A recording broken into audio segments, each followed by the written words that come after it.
সালটা ছিল 1945 সাল। হিরোশিমা আর নাগাসাকির এই দুইটি শহরের নাম শুনলেই আজও কাঁপে পৃথিবী। কিন্তু কখনো কি ভেবেছেন এই ভয়ানক পারমাণবিক বোমার জন্ম হয়েছিল কিভাবে? কারা ছিল এর পিছনে?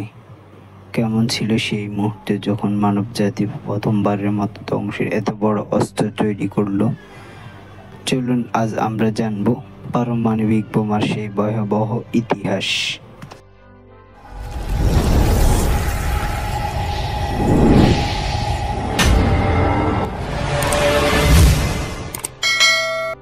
1938 সাল জার্মানির দুই বিজ্ঞানী অটো হান্ট এবং পিক্স স্ট্রাসম্যান একটি ভয়ঙ্কর আবিষ্কার করেন। তারা ইউরেনিয়াম পরমাণুতে নিউট্রন ছুড়ে তা ভেঙে ফেলেন। এই ভাঙনের ফলে যে শক্তি বের হয় তা আকস্মিক অনেক ক্ষয়ক্ষতি সৃষ্টি করতে পারে। বিজ্ঞানীরা বুঝতে পারে এটিকে অস্ত্র হিসেবে ব্যবহার করলে সৃষ্টি হতে পারে ভয়ঙ্কর ধ্বংসাস্ত্র। এই ঘটনাই ছিল পারমাণবিক বোমা তৈরির প্রথম ধাপ। জার্মানি বিজ্ঞানীরা পারমাণবিক গবেষণায় এগিয়ে যাচ্ছে শুনে আমেরিকায় থাকা বিজ্ঞানী লিও সিলার্ড এবং বিশ্ববিখ্যাত বিজ্ঞানী আলবার্ট আইনস্টাইন উদ্বিগ্ন হয়ে ওঠেন। তারা তৎকালীন মার্কিন প্রেসিডেন্ট রুজভেল্টকে একটি চিঠি লেখেন। চিঠিতে তারা পারমাণবিক বোমা তৈরির কথা জানায় যে জার্মান ইতিমধ্যে পারমাণবিক বোমা তৈরির কাজ শুরু করেছে, যা যদি জার্মান পারমাণবিক বোমা তৈরি করতে পারে আর হিটলারের হাতে পারমাণবিক বোমা পড়ে, এটি হবে পৃথিবীর জন্য একটি মারাত্মক এবং ধ্বংসাত্মক ঘটনা।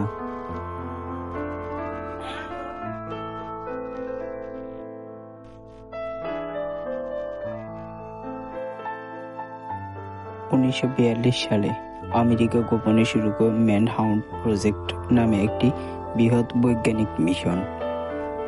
এই মিশনের লক্ষ্য ছিল পারমাণবিক বোমা তৈরি। প্রায় 1 লক্ষ বিজ্ঞানী এবং ইঞ্জিনিয়ার যুক্ত হন এই প্রজেক্টের সাথে।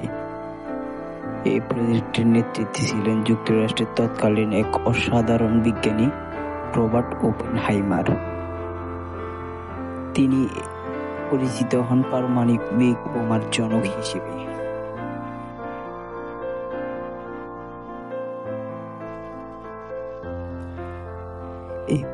এই বোমার পরীক্ষা নিরীক্ষা চালানোর জন্য যুক্তরাষ্ট্র তখন একটি নতুন নিউ মেক্সিকো নামে একটি অঙ্গরাজ্য তৈরি করে, যেখানে পরবর্তীতে এই বোমার সর্বপ্রথম বিস্ফোরণ ঘটায় এই যুক্তরাষ্ট্র।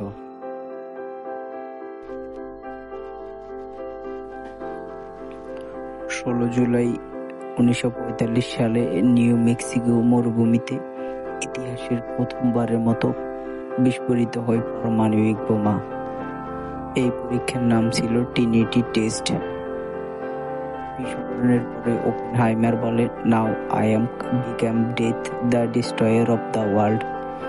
এটি এমন একটি মরণাস্ত্র যা পুরো বিশ্বকে খুব এক নিমিষেই ধ্বংস করে দিতে পারে।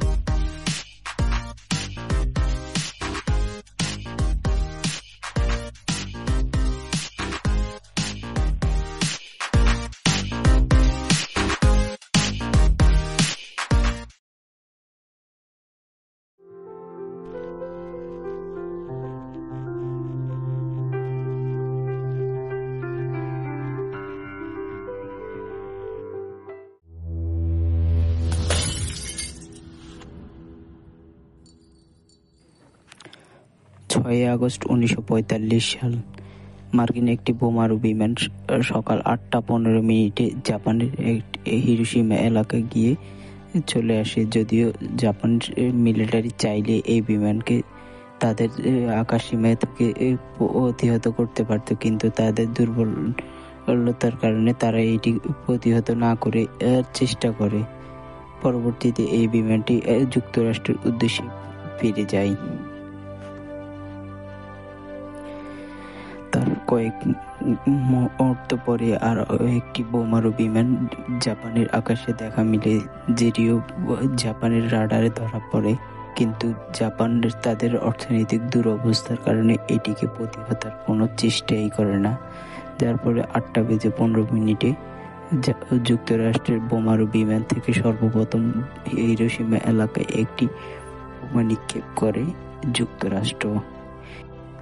এই বোমা পড়ার সাথে সাথে ওই এলাকার তাপমাত্রা বৃদ্ধি পেয়ে 10,000 ডিগ্রি সেলসিয়াসে পৌঁছে যায়, যার ফলে অনেক মানুষের গায়ে থেকে সরাসরি চামড়া ঝলসে যেতে থাকে।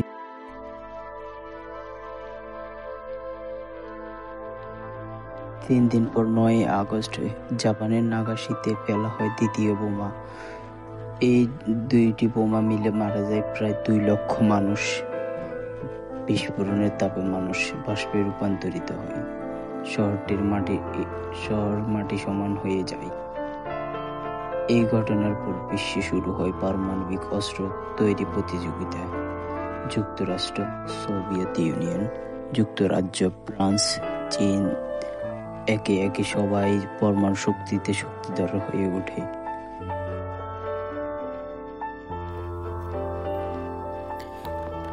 আজ বিশ্বে জুড়ে প্রায় 13,000-এর বেশি পারমাণবিক বোমা মজুদ রয়েছে। কিন্তু একটি পরমাণু যুদ্ধ মানে ধ্বংস নিয়ে আসবে পৃথিবীতে। হিরোশিমা এবং নাগাসাকিতে ফেলা পারমাণবিক বোমার আঘাতে আজও বিকলাঙ্গ মানুষ জন্মায় সেই এলাকাগুলোতে। আজ আমরা পারমাণবিক শক্তি একে ব্যবহার করছি বিদ্যুৎ উৎপাদনের জন্য, আবার আমরা ওই একই পারমাণবিক বোমা ইউজ করেছি মানুষ নিধনের জন্য। সব কিছুই বলা হয় ভালো দিক খারাপ দিক রয়েছে। সব কিছু যেমন মানুষের কল্যাণের জন্য হয়, আবার মানুষের বিপদের জন্যও হয়। আমাদেরকে এগুলো সঠিক ব্যবহার করতে হবে। এরকম আরও অজানা তথ্য জানতে হলে রাসেল ক্রিয়েশন চ্যানেলকে সাবস্ক্রাইব করে পাশে থাকবেন। ভিডিওটি যদি একটু ভালো লাগে লাইক, কমেন্ট এবং শেয়ার করুন। পরবর্তী কী ধরনের ভিডিও পেতে চান, কী সম্পর্কে ভিডিও পেতে চান তা কমেন্টে বেশি বেশি করে জানান। তো দেখা হচ্ছে পরবর্তী ভিডিওতে। তাই সে পর্যন্ত ভালো থাকবেন, সুস্থ থাকবেন। আল্লাহ হাফেজ।